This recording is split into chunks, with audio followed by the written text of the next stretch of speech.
Unfortunately, over the past month, Russia has shown the full extent of its contempt for diplomacy and international law.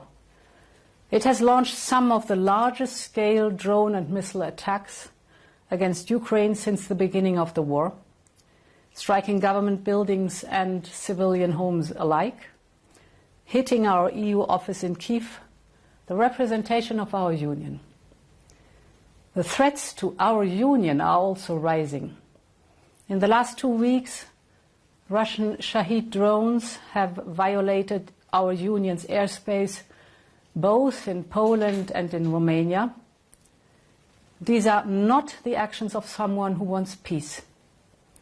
Again and again, President Putin has escalated, and in response, Europe is increasing its pressure. This is why today I'm presenting the 19th package of sanctions. Russia's war economy is sustained by the revenues from fossil fuels. We want to cut these revenues. So we are banning imports of Russian LNG into European markets. It is time to turn off the tap. We are prepared for this. We have been saving energy, we have been diversifying supplies, we've been investing in low-carbon sources of energy like never before. And today these efforts pay off.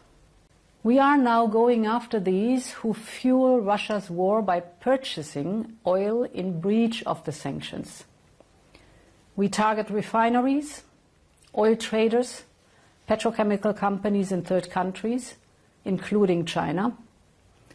In 3 years, oil revenues from Russia have gone down in Europe by more than 90%. Now we're turning that page for good. Our economic analysis is clear. Our sanctions are severely affecting the Russian economy. The interest rate is at 17%. Inflation is persistingly high. Russian access to finance and revenues are consistently decreasing, and Russia's overheated war economy is coming to its limit. Even more interesting is that when speaking directly with partners that speak to Russians, they say that among the first Russian request is sanction relief. So we know that our sanctions are an effective tool of economic pressure. And we will keep using them till Russia comes to the negotiation table with Ukraine for just and lasting peace. We will continue to use all the tools at our disposal to bring this brutal war to an end. I now call on member states to quickly endorse these new sanctions. We want Russia to leave the battlefield and come to the negotiation table. And this is the way to give peace a real chance. That's exactly how it is. That's why we've repeatedly responded to how Europe is trying to shape its stance on the Ukrainian issue, contrary to Donald Trump's principled approaches.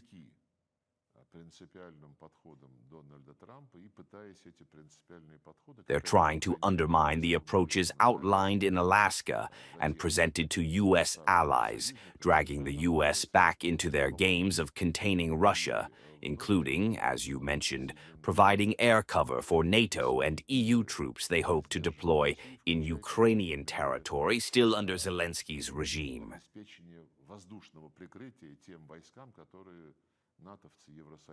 This is also reflected in their distortion of terms typically used in conflict resolution processes, demanding a ceasefire and nothing more.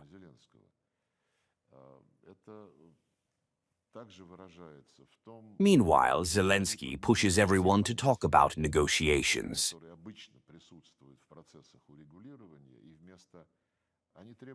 A ceasefire and an immediate meeting with no preconditions.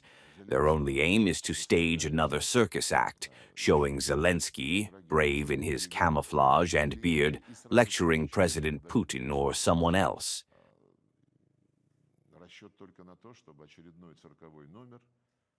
He just wants to shine on stage.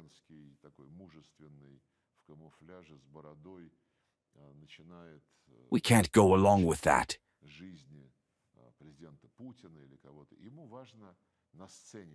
The president said he's ready to meet, but it must be well prepared.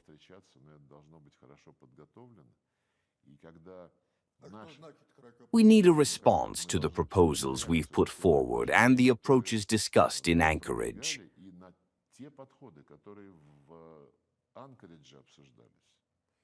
Ukraine has so far rejected them.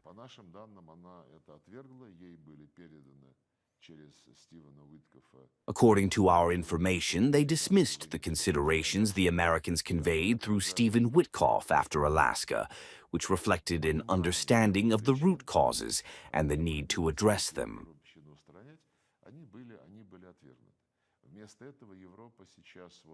Instead, Europe now accuses Putin of refusing dialogue.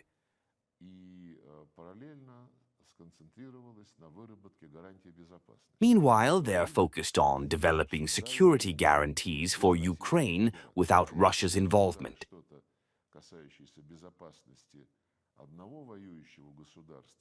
If you discuss the security of one warring state without the other, you're clearly formulating those guarantees to support continuing the war against its neighbor.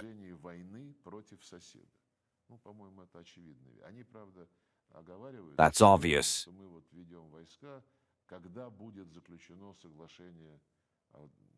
They keep qualifying that they'll send troops once a settlement or ceasefire is reached, but it changes nothing.